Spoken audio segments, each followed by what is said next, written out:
Bueno, esta vez la aplicación lineal es un poco diferente. ¿Ves? Utiliza la derivada de una función.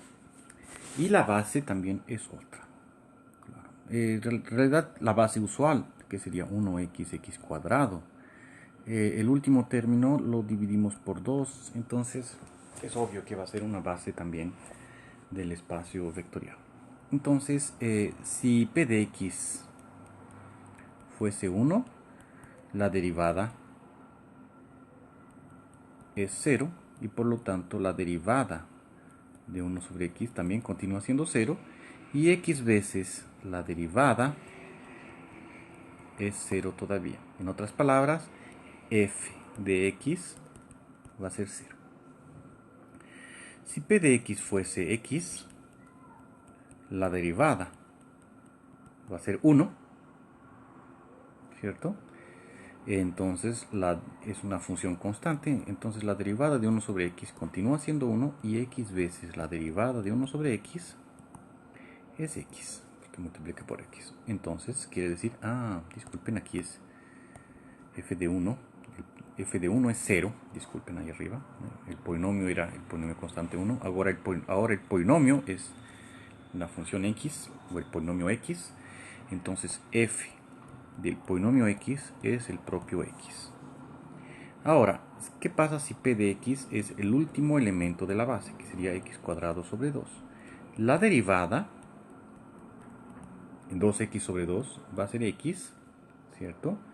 Entonces, la derivada de 1 sobre x es 1 sobre x, y si multiplicamos por x, x veces 1 sobre x es el polinomio constante 1.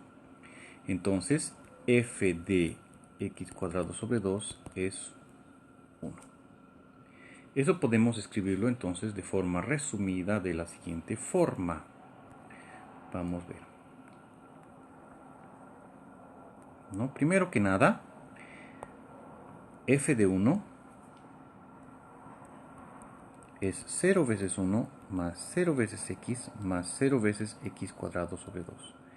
F de x del polinomio x calculamos ser igual a x, entonces va a ser 0 veces 1 más 1 veces x más 0 veces x cuadrado sobre 2. Y finalmente, para el último término, ¿cuánto vale f de x cuadrado sobre 2? Calculamos y encontramos igual a 1.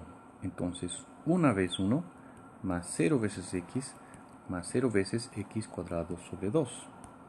Con esas informaciones, entonces ya tenemos la imagen de todos los elementos de la base escritos en función de todos los elementos de la base, ¿no?